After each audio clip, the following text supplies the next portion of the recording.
ರಥಸಪ್ತಮಿನ ಯಾಕೆ ಮಾಡ್ತಾರೆ ಅಂತ ತಿಳ್ಕೊಳ್ಳೋಣ ಬನ್ನಿ.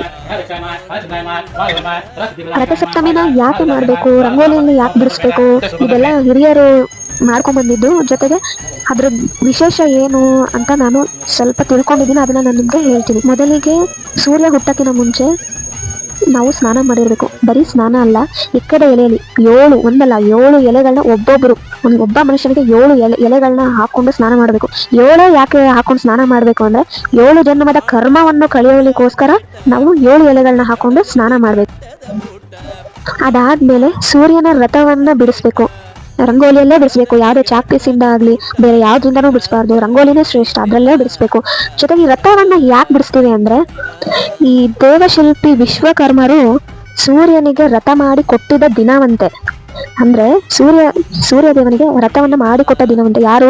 ದೇವಶಿಲ್ಪಿ ವಿಶ್ವಕರ್ಮರು ಮಾಡಿಕೊಟ್ಟಿದ್ದಂತೆ. ಆ ದಿನ ಅದರಿಂದ ನಾವು ರಥನ ಬಿಡಿಸಿ ಅವ್ರನ್ನ ಪೂಜೆ ಮಾಡಬೇಕು. ಇನ್ನು